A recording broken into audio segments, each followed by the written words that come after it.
Welcome back, survivors. I'm the Survivalist, and we return to Carnivores Legacy, where we have finally reached the last map of the mod, the Great Lake. We're going to, again, take everything out with us. I am going to keep the radar on for the sake of trying to see how it goes. I'm going to turn off the camouflage and cover scent, see how those affect things as well, just see if things, like, well beyond our visual range are still running off, like we saw last week a bit. Or if maybe something about them is the opposite, but that's fine there. We've got all the weapons. We'll just have Parasaur selected. So I think we've seen all of the endemic roster now. We haven't collected it all, but we have seen all of it. But it looks like we have something interesting for the Great Lakes, so we'll read up on it before we go for our first hunt. This area takes place in this takes place in a crater in the middle of the land. Surrounded by a wall of mountains, impassable for hunters, this is the most difficult area to hunt on this tour. A giant meteor-made lake, A giant meteor-made lake in the center is the biggest obstacle on this area, which is otherwise made up of barren forests and empty wastelands, the one exception being the dense redwood forest in the northeast corner of the crater. So, expert difficulty, dangers are giant crocodiles and large arthropods, so that'll be something interesting to see. But everything looks pretty good. Once we have the few hunts on the Great Lake, we'll probably just go about, try to fill the trophy room a little bit for another week, and then that'll probably be Legacy to a close.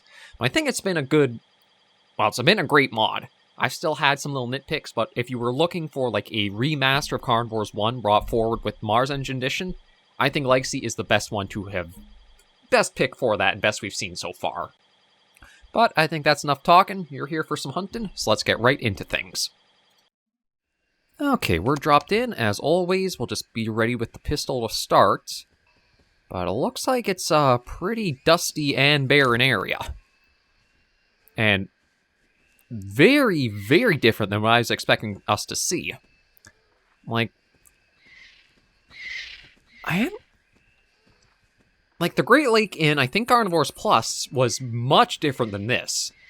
It was, like, the little lake up to the northeast corner, big, wide, like, desert and such. Ooh. Should be careful, because there's something, I'm not sure what the red would be. I'm not sure if that's, like, the giant, or the large arthropod?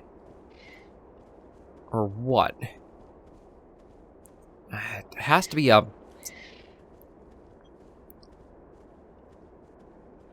I'm not seeing it.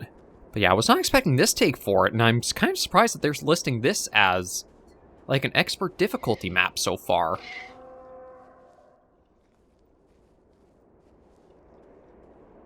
Okay, yeah, so it looks like a giant arthropod of some kind. It almost looks like a spider from here.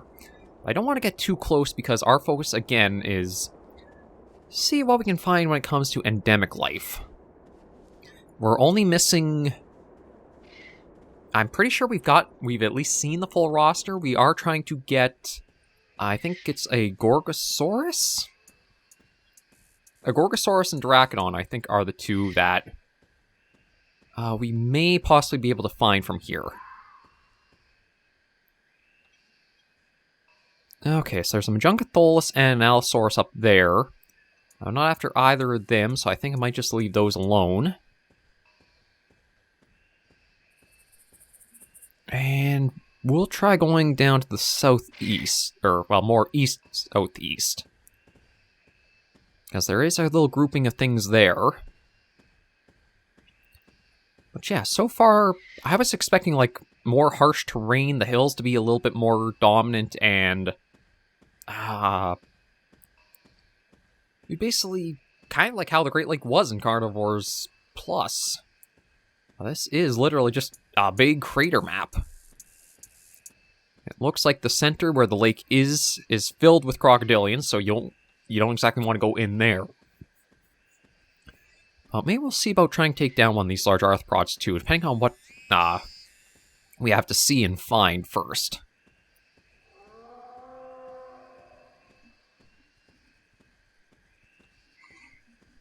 But yeah, we've got... just see what endemic life we can have to find. I got a little freaked out there again. Giant arthropod makes me think any insect sound could be lethal. It's not going to be that dangerous, I'm sure, but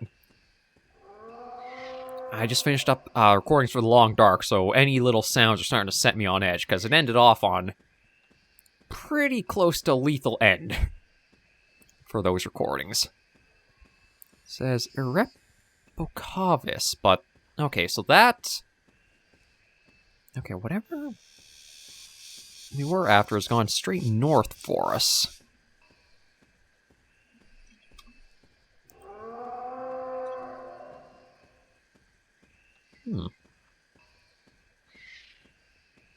I'm not sure what it is, because it's... I don't want to try running, because that might just scare it off, so we won't get any visuals on it. I can't see what the, moss shops... Is this supposed to be...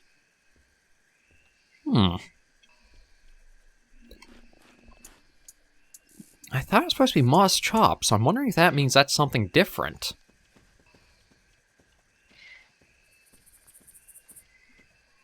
Again, this thing is kind of to the northwest-ish.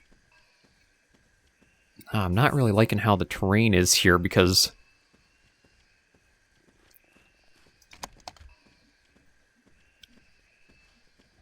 we're likely going to have to be defending ourselves with it.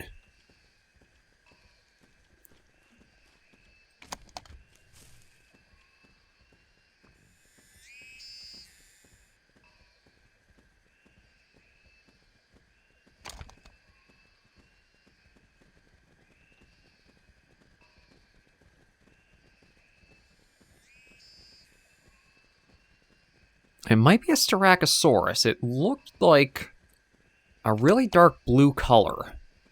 I only saw the tail end of it.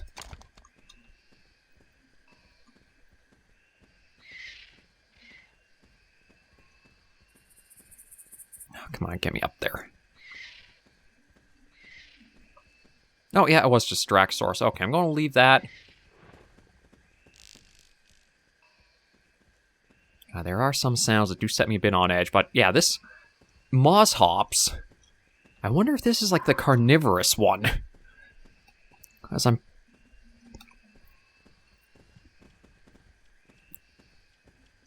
It has appeared on our radar.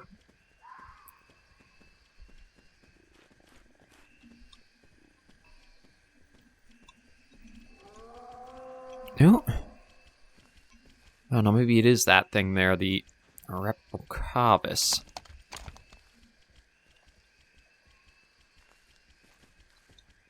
Okay, maybe that is all it was that weird spider sort of thing. Okay, I'm trying to get my bearings a little bit just to be familiar with things. But I want to see if I can find... I honestly could have sworn it was called a moss chops, but seeing like the weird moss hops for the name... It makes me confused now.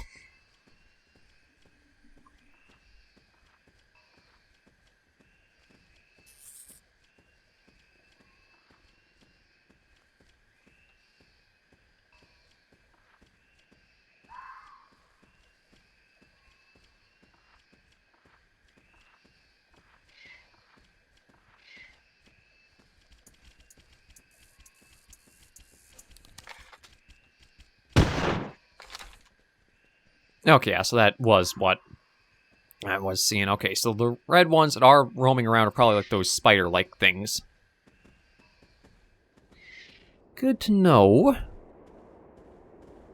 And we'll keep working our way directly east. Or... should I try going south? We'll try going to the east. I think it's a group of 3 parasaurs, but I'm not entirely sure.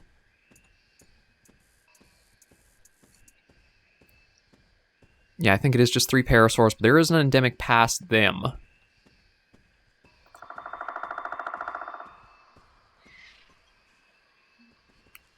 Now, I don't know if that's a spelling mistake, because I thought it was moss chops, not mosh hops. But, like, use some binoculars. It does say moss hops. Or mosh shops.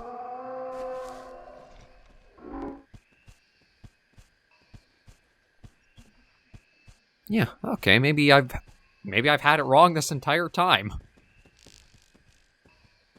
But I do want to check and just see, are the large crocodiles just the same as the Phytosaurus? Is that what they were on the first map? Okay, well there's the Psittacosaurus.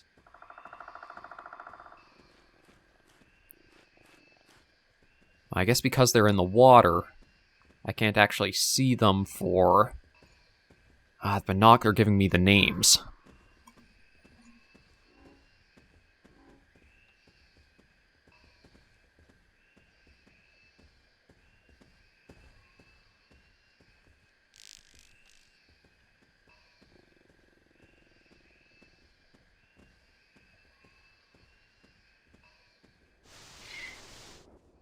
See, I don't exactly want to go into the water because that's a lot of things all gathering near the water's edge there. So I don't think I want to go for a swim just to try to see the namesake.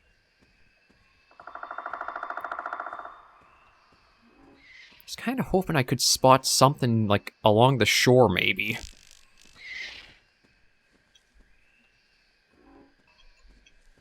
Yeah, nothing seems to be right at the surface in order to just let the binoculars pick up and we can see what the name... Oh! Sea scorpions! That's what also could be in the water. Thankfully, I mean, it did actually register that we were able to pick up the name to know what the species is.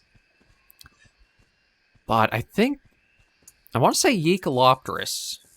I think that's kind of like one of the more famous of the sea scorpions. So that's kind of what I'll default thinking is just in there. And also does explain why they aren't on land at all. So yeah, the water is a no-swim zone. Or if you do, it's heavily at your own risk. We'll trek a little bit more to the east, see what this endemic is here, and then we can work it going straight south. I'm not going to run for it, because again, okay, well the wind is going to be a bit of an issue. The wind will probably give us a bit away for it, but we'll be cautious, and maybe we can get lucky.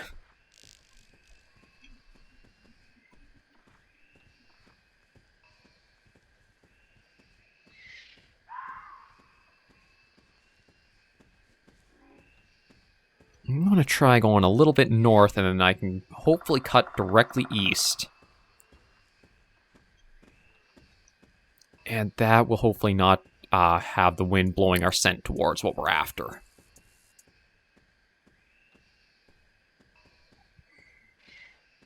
But now that I am trekking a little bit more across the map, it doesn't look like it would be too difficult, but once you actually start filling out how many divots and rises and bumps and that there are, I'm understanding why they classified this as an expert difficulty map. You're not going to have like a nice smooth sort of stretch of the dinosaurs coming in at you. They're going to be going up and down with their movements to left and right as well, so... Although it's good visibility for a distance, you are going to have to be very careful and very precise with things coming in. You won't really be able to lead them along with your shots and get a feel for like where you need to line up well.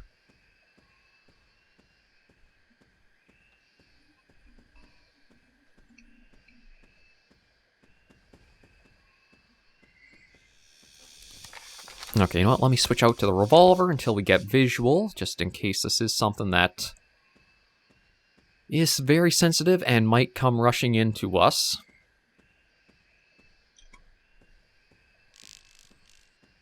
But I do like the redwoods in the area, too. It's a bit of a stark contrast, because usually you think redwood, it's vibrant, lush, filled with life, but here it's kind of contrasted with the redwoods and very dusty, scoured wastes in a way. Okay. Euplocephalus. That's interesting. Interesting because I thought that was a, like, more endemic to only a single map.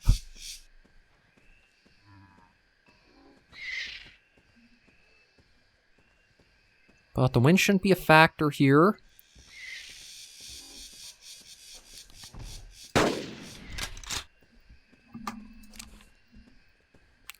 Kind of hoping I would have gotten him angry at us. But I don't think... yeah, he's not too quick to... oh, there we go.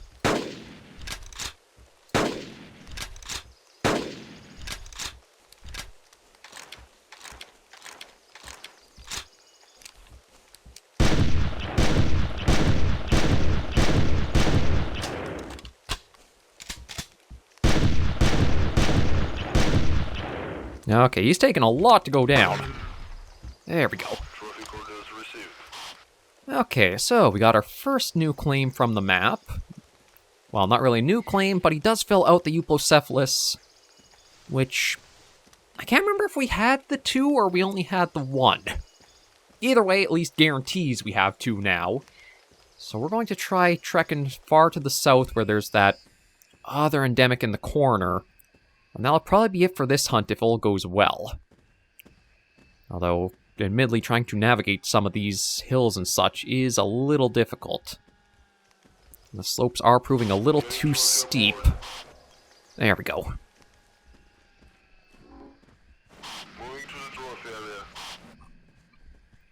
And apparently just to the west there's supposed to be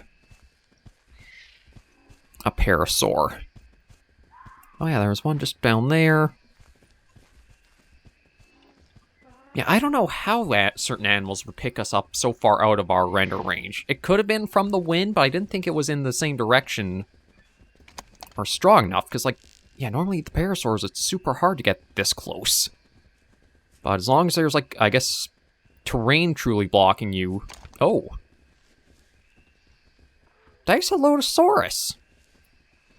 You guys... oh, and an iguanodon.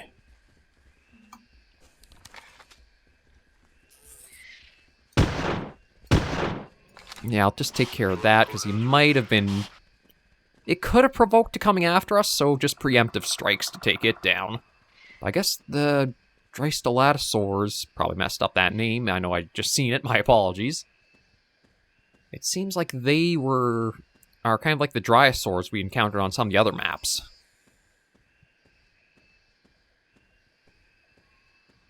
We'll keep working to the south. I do want to see...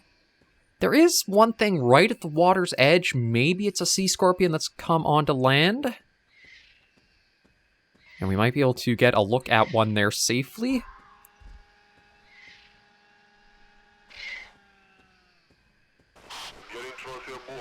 But there's likely also one of those, like... oh! Deinosuchus! So those are the large crocodilians to be on lookout for.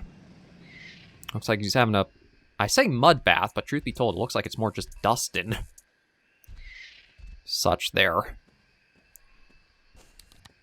Now, I'm hoping it'll just leave us alone.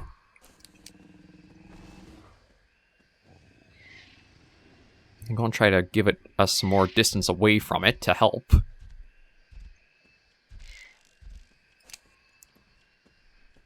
And then there's also something to the south, which my thinking is that's...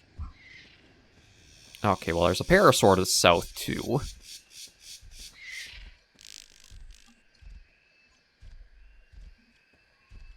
Oh yeah, there's another one of those bugs. I'm going to call it a bug just because I don't know if it's actually an arachnid or not. But thankfully, the Deinosuchus decided to go right down into the water, so... it looks like it should be, as long as there's no, like, trophy animals that have spawned between us and that endemic to the southeast, we should be able to head down to check it out relatively quickly. But yeah, so far, great. Aside from maybe some of the, like, I know it's, I think, like a fog effect. Oh. Hold on a minute. That's a trophy ship. That's a full camp. Okay. Wasn't expecting to find, like, a hunting, or maybe even a poaching camp out here.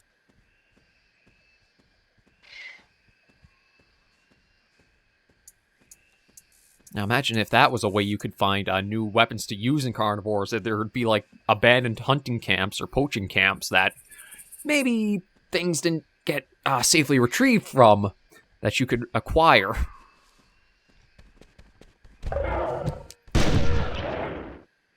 Carnivorous Mozchops.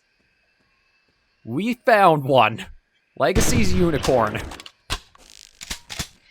Hopped a little too early at us, but they do exist.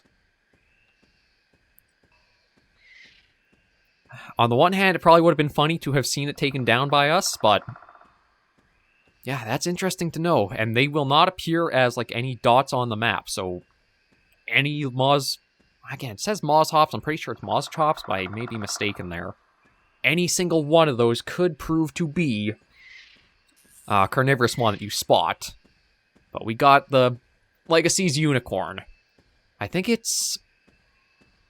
I want to say a 1% chance one can spawn as a carnivore, but I feel like it's actually even slimmer than that. I don't know, you guys in the comments will probably have to let me know, but we have video evidence that we've encountered one. Okay, so that's the parasaur there. So what we're after is supposedly just down that way. I think I gotta stay up in the hills because of the way the... Oh.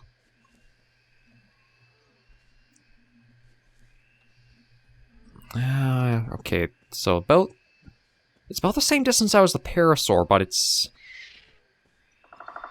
I'm not quite able to see it yet, so I don't know what we're dealing with. Like, how dangerous is this possible one before us?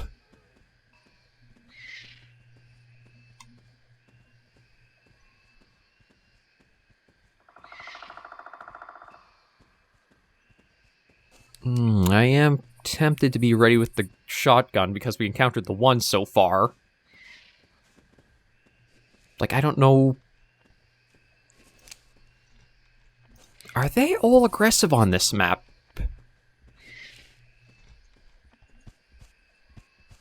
No, you seem calm. I just wanted to be careful in case. It's like, again, I could have sworn they were called Mozchops, but maybe the name...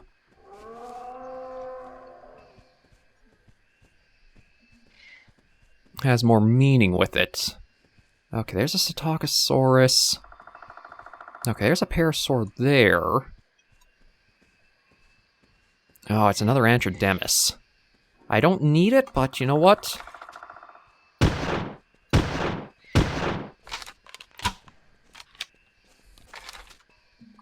Yeah, we'll let it go and head back to the menu. We'll go check see if the Euplocephalus does take a spot in the trophy room. But I think the highlight is that Mozchops that tried to attack us. Welcome back, hunters. We've gotten into the trophy room here. And yeah, Euplocephalus, that's going to be up in the corner there. Okay, I'm pretty sure that is a new one, because I don't remember the big, bright tail club being up. And then, yeah, I've got one slot for possibly the mythic Velociraptor, if we can go back and get it. But we've gotten the two, and this one looks like it's... I can't tell which one is larger. You are... Okay, you were 11.18 and 8.53. You are heavier, but shorter. I was like, you're 9 meters long. But you are... Oh, no, you're bigger in both regards. I'm just an idiot. Yeah, so we got the two of them now, so that leaves... one more Gorgosaurus, another Doracodon, another Ornithomimus, another Agnathomus. I got a lot more that are only like the single individual than I was expecting. But we got 1, 2, 3... 4... We got 4 more that we have to get the single individual of. And then I think it's Polacanthus and the Rexes as like full dioramas we need 2 for. But we'll go back to these guys to end this episode off. We've got one more episode of the Great Lake this week, one more week of the Great Lake of 2 episodes. If we do actually get the Gorgosaurus and Doracodon, which I think have shared between this map and another one, then we all might do the Rex hunts next week. I don't think we'll do it this week, though, but we'll have to see how things go. But overall, this will bring Carnivores Legacy to a close for this episode. Thank you all very much for joining me on this episode of the series. If you did enjoy the video, be sure to give it a like. And if you have any comments, tips, or tricks, be sure in the comments right down below. Until I see you all next video or episode, please remember, as always, to take care and stay alive.